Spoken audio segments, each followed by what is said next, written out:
Hello and welcome to Top of the Props, episode 3, the show that targets the markets away from the main markets. Think goal kicks, shots, corners, passes, etc.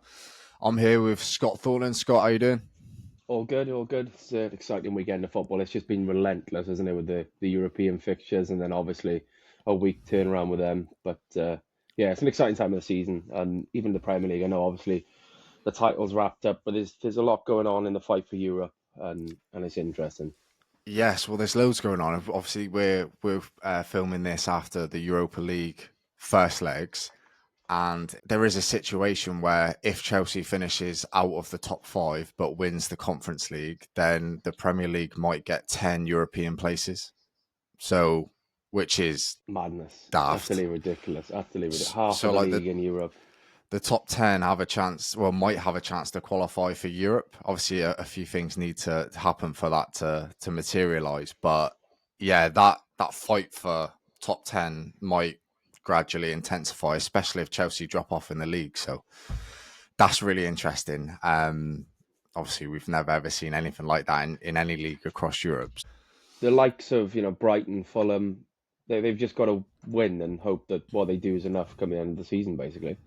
Yeah, and then that asks the question next season, like how do you bet on maybe top 4, top 6? Are you gonna pick maybe a Palace, a Wolves that finish outside of the top 10 European places? Are you gonna pick them to really push on with no additional fixtures to play in Europe, because we know those fixtures hampers Premier League teams quite often. So, One I'd be worried for would be a team that me and you quite like is Bournemouth. If Bournemouth do mm, obviously nick Europe, and they're a very good team, they underperform on their underlying data, but they're quite the approach under Raiola is very labour intensive, isn't it? And so they need a big squad to do that yeah, and it's properly. just I'm And just gonna say it's a small squad as well, isn't it? So that might be stretched quite thin, and especially if Iraola jump ship as well, like that would just that would not be good. but Um, Bournemouth European adventure, I'm sure they trade off a bad season for a bit of Europe, yeah, to be honest. I'm sure they would. Right, anyway, enough of Europa League. Let's get stuck into these props. First up, I've got Man City versus Wolves down on the sheet. Wolves come into this having won 6 games in 6, which just looks miles away from the kind of form we saw on the Gary O'Neill nearer the start of the season. And Man City, obviously, they've picked up 2 and they're looking to lock in Champions League qualification. Brentford and Forest played last night. Forest lost again, so they look like they're on the way out. So great news for City. We're looking here, Scott, at Nico O'Reilly. So made a big impact since coming into the squad, up and down that left wing. And I think from watching a few of the games, he's just swapped places with Gvardiol, wasn't he? So he's gone out to the left. Gvardiol's come into centre back, where his natural position. What prop are you looking at here? Yeah, so I'm going to back O'Reilly to make a foul. I'll start by saying I've been really impressed by him. I think his heroics in the FA Cup probably got him in the team in the Premier League, and he's just delivered. Vardiol looks City look more solid since the change, really. And I've been really impressed with him. He's versatile. He's a real pep player, isn't he? He can play obviously full back, midfield. He can probably play quite advanced in the midfield, given how good he is on the ball, and he's technically gifted, obviously. But he's also got the tendency to make a foul. So that's what we're focusing on here. It's priced at 1.72 on Bet365. He's made a foul in his last 5 matches, which was quite surprising. I think he's made 2 in one of those games. So, he's not a serial fouler. City don't make a great deal of fouls, but he's certainly the guy I'm looking at here in this fixture. And then obviously left back, as you say, first things, well, one of the main things we'll check is how left backs have fared against Wolves of late. So their last game, Leicester's left back had won, and their last away game was against Manchester United, and Harry Armour started left wing back there and made 2 fouls. So I think very, very appealing price. And just to add to that, obviously Vardiol did play left back in this fixture last season, and he made 1 foul. So it does look like a good bet. It's not on Cunha's side, but still forcing plenty of fouls, or enough fouls at least, down that left-hand side. And O'Reilly's very much, he's young, he's hungry, and he's trying to get stuck in, isn't he, and make an impact where he can. So I think that'll play into this bet a little bit as well. Yeah, and like you'd imagine, Wolves won't have too much of the ball in City's half, but when they do, their shape with Ait Nuri on the left and Semedo on the right, like it does encourage them to get forward and get up alongside Cunha and whoever's going to be playing alongside Cunha just behind Larson. So you would imagine, yeah, if the ball is turned over, then the left and right flanks will be where Wolves try and exploit, won't it? Cynical fouls is sort of a trademark of Guardiola's football as well, isn't it? As they try to quash the counter attack. So that's what I'm hoping for. Really, they're not going to put him under sustained pressure like the Inter fullbacks midweek against Barcelona. It'll just be a little bring him down to stop the counter. It's a bit ridiculous, really, that he's played Gvardiol there for so long, and it's even more ridiculous like how good he's been there. I know City have had a drop off, but even last season, like Gvardiol up and down that wing, like scoring quite frequently, scoring screamers outside the box with his left peg as a centre back, which a little bit daft. So probably good to see him in centre back because I don't know what tournament it was, but he like really, really impressed for Croatia, didn't he? Got his move to City. So he'll probably be feeling a little bit more comfortable there, and I suppose that's only going to prove to be, quite efficient for City. Yeah, absolutely. He's a very good player, but obviously Pep loves to experiment with his players, and I just think this is one that if they'd done this earlier, I think they'd have been slightly better off. I know Vardy has done well, but they look far more solid now. And having somebody like Nico O'Reilly to come into the team is a massive asset. Yeah, couldn't agree more. So that's a Nico O'Reilly foul at 1.72 on Bet365 in Manchester City versus Wolves on the weekend. Yeah, we'll take a unit on that one, I should add. So we'll take a unit on the first two bets. Okay. Next bet, Chelsea versus Liverpool. We are focusing on Marc Cucurella. And I am fully aware of Cucurella getting forward and having a bit of a go because he's in my fantasy team and he's been doing all right. He's a little bit of a differential, so I've had my eye on him. Couple goals, couple clean sheets. He's a bit of a dream of a defender right now from a fantasy point of view. In terms of this game, Chelsea versus Liverpool. Liverpool just won the title. Might be a little bit worse for wear heading to Stamford Bridge. What's your bet this week? So I'm backing Cucurella to have a shot in this game at 1.9, 1 unit on. He's been shooting for fun lately, as you say. I wouldn't say we're banking on a Liverpool hangover, but a Liverpool hangover would be quite nice for this bet because obviously Liverpool are much, much better than Chelsea when they're both at it. Cucurella could still get a shot, at Stamford Bridge against Liverpool in a game where Liverpool really are at the races. But, if a little bit of, it's not complacency, but just basically just a hangover kicks in, then Chelsea could put Liverpool under real pressure because this is a massive game for Chelsea. As we previously touched upon, the landscape of the European chase is, crazy this season. You can't really discuss all the permutations the way it's going at the moment, but it's Cucurella, plenty of shots basically. They played Everton last weekend, didn't they? And he had 3 shots in that game. Obviously, Mersey neighbours, Everton, nowhere near as good as Liverpool, but Cucurella's had managed a shot in 8 of his last 9 games with an average of 1.55 per game over that period. So that's way above here. I know why we're getting the price. We're getting the price because they're playing Liverpool, but this isn't a Liverpool side that's chasing the title anymore. So I think that does play into our hands here. I looked at Chelsea's recent clashes with Liverpool. He hasn't started at least against them in 5 games, so nothing really to read into there. So purely just on the fact that Cucurella's hungry to get forward at the moment, and Liverpool, the desire will have gone a little bit. Yeah, I don't mind that at all.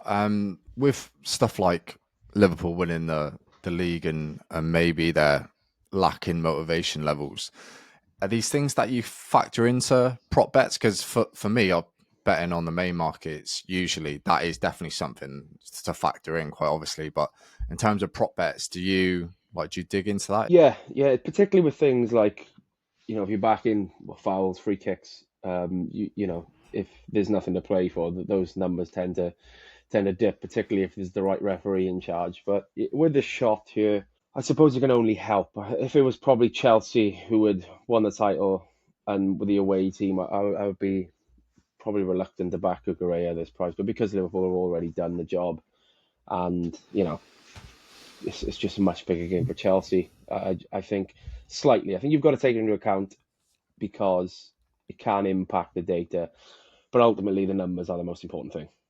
Yeah, fair enough. Chelsea are 2.1 favourites, Liverpool 3.10, which I know they've won the title and I know they might have had a bit of celebration, but It's a big price for Liverpool. Away at Chelsea, they've not been doing great. They've not been going great guns. Yeah, I don't know. The Asian handicap there is plus 0.25 on Liverpool, and that's odds against at 2.02. What does I don't know. Betsy say? What does Betsy say for this one? Betsy is heavily in favour of Liverpool. But obviously, she don't factor in, Yeah, Liverpool winning the title, not needing anything from the game. Chelsea 1.24 expected goals, Liverpool 1.72. Way win likelihood 50.1%. So she reckons the Asian handicap should be Liverpool minus 0.25 instead of plus. I would have thought that would have been the best bet for this week, but it's not, is it? Because I've just checked the best bet out. It's No, it's Fulham. Fulham Fulham, yeah. plus 0.75 away at Aston Villa, which is interesting. That should be a good game. Yeah, We don't cover it here on the prop show, but that should be full of goals. You'd imagine. you'd think so. Yeah, I did have a little look through that game to pick some like it's a fun game to talk about, but yeah, nothing at the moment. Cool. We'll move on to the last bet of the show. That was Mark Cucurella's shot at 1.9, Chelsea versus Liverpool. Is that on Sunday? Yeah, it's a Sunday game. So It's the Sunday. City game's tonight, isn't it? City's tonight, then we've got Chelsea Sunday, and City then Friday, is it? I think it's a tonight game, yeah.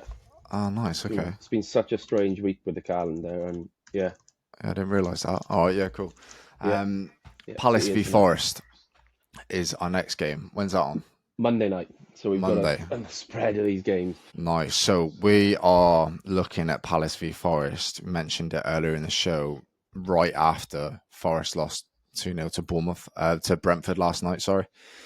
Which is just a massive result. So I'll get the Premier League table up. Forest are in 6th now, level on points with Chelsea, 1 point behind City. These games they've got to be winning. I know Palace at home, that's a tough assignment, but if you want to get into the top 5, the competition is so fierce. You've got to be beating Palace away from home if you can in the final 4 games. So this is a massive game for Forest. The pressure is on. How are you looking to get into this game from a props point of view? We're going to take half a unit on Mark Gay passes over 62.5 at 1.83. To be honest, you should probably take a unit at that price, but this is one that's purely based off Forest, basically. So we're going a bit conservative. It's a good one to talk about. It's got potential to go really high, so I wanted to talk about it because if you fancy a long shot, go and take Mark Gay passes up to the highest line they're offering. I think it's in the 70s at the moment, and you'll get a much better price. Forest basically allowed the opposition to have a hell of a lot of the ball. They've got the highest PPDA, so that's passes allowed per defensive action in the Premier League, with 14.85. Everton ranked second with 14.4, I believe. So it's just the fact that they're a counter-attacking team is pretty reluctant to press. And I think them losing last night could help us here, because the ideal scenario is they go 1-0 up in 20 minutes, and then Palace will really, really hammer home the passes. But in terms of Gay's numbers, they're not amazing, to be honest. The last time he hit this line was against Southampton in start of April 2nd. He had 90 passes. So obviously the potential is there to go really high. And the games against Forest are even more promising, really. So he had 72 in the reverse fixture. Chris Wood scored the only goal of that game in the 65th minute. So it's not like Forest would defend their lead for, the large portion of the game. So that number's not really skewed there. And obviously they're away that time. The last time they played Forest at Selhurst Park, he had 104 passes. That was when Steve Cooper was in charge of Forest. So, okay, the approach has changed, but Forest PPDA has actually gone up since Cooper left. So, 100 passes, okay, it's very, very high. But the suggestion of purely on that is it could well happen, Tottenham, they played last weekend, didn't they? Forest? Tottenham last week? Or was it the last away game? Yep. Well, Tottenham subbed off both his centre-backs for half-time, which wasn't ideal for this. Like, if you'd bet, they would have lost. But, how many teams sub their centre-backs off at half-time? If you'd accumulated the passes of the person who was subbed on, both flew past this line and hit the 70 mark. So, do you get sub on, play on? You don't on the passes, unfortunately. Maybe one day they'll give us a sub on, play on that, but not at the moment. Instantly, this just makes complete sense to me. We've done a lot of kind of analysis, haven't we, over Nottingham Forest this season, because they've got their success by playing completely differently. They were the squad with the lowest possession figures in the Premier League. That's now Ipswich Town at 40% average possession. Nottingham Forest at 40.3% average possession after 34 games. So it just makes sense. Yeah, I mean, their approach is to sit in, soak up, spring on the counter with Alanga, Hudson-Odoi, Morgan Gibbs-White, getting up the pitch and getting alongside Chris Wood. So that makes complete sense. I suppose you've already mentioned it. The main concern would just be if Palace take an early lead, which they definitely can. They're playing quite well. They've got the players to do so. Playing with a bit of freedom as well. Their season's pretty much over. No pressure like the Forest players will be feeling in that dressing room beforehand. So maybe that's a bit of a concern. But even still, even if they do take a lead, I'd imagine that Forest wouldn't kind of just discard their principles just because they're chasing, they're chasing the game. Maybe a little bit, but not fully. So yeah, I can see this coming in. They're not going to turn into a pressing team of AG just because a goal's gone in. They tried against City in the Cup, but obviously that was a tall order. They played pretty well in that game, in fairness. They did create some chances, but the chances were still on the break. So they're not going to try and impose their game on Palace. They're just going to have to try and bring out the space and exploit it. So yeah, I think, ideally Forest go 1-0 up in 10 minutes and then Palace are just knocking on the door for 70 and then this bet will absolutely sail in. But yeah, I think purely the chances of it are decent anyway, regardless of how the actual game turns out. Okay, and this one's for half a unit. Half a unit, yeah. There's more variables on this one. And I just think this one, to be honest, could sail in the most comfortably because just the nature of the bet, as say the scoreline will be a massive factor in that. It's a good one to talk about because those who like a long shot can definitely find it there. You can go higher and put it in the treble. Okay, so like these kind of bets, Scott, like sometimes you'll reduce stake because like there are many other factors that could limit his passes basically. Whereas maybe Mark Cucurella shot for a unit, maybe that's not the case because Chelsea are likely going to get forward and try to find an opening, etc. That might carry on for quite a long time and could even carry on if they're winning the game in front of a Stamford Bridge crowd, an expectant one. Yeah, I think it's exactly that. It just seems to be more variables with this one. Okay, yeah, I do. So we'll run through. We'll do a recap again, Scott. What are your free prop bets for this weekend? Okay, so we're going to go Man City versus Wolves. Nico O'Reilly foul at 1.72. That's for 1 unit. Chelsea versus Liverpool. Marc Cucurella shot 1.9, also for a unit. And then Palace versus Forest. Mark Gay passes over 62.5 at 1.83. That's half a unit. Obviously, it's we need to get some good form together in this top of the props. The props pieces on site have been very, very good, but we need to get a nice big winners off to one here. Yes, we do. We're only three episodes in, and half of those picks were void, weren't they, on the first episode? So and they were great as well. Can't complain too much. So if you had to pick one of those three as like maybe your best bet of the show, what is it? I think you've got to go Cucurella shot at the moment. As you say, he's just been on one lately, and he's that type of character. He's adventurous, and it's a game for an adventurous player. He is a character, that's for sure. Probably one that many dislike after the summer. But yeah, right, excellent. We'll leave it at that, Scott. We'll be back next week, hopefully a little bit earlier next week. Maybe we'll get someone out on Thursday if we can. But in the meantime, if you are going to take any of these bets, then please do gamble responsibly. Thanks, Scott. Thank you. And we will see you again next week.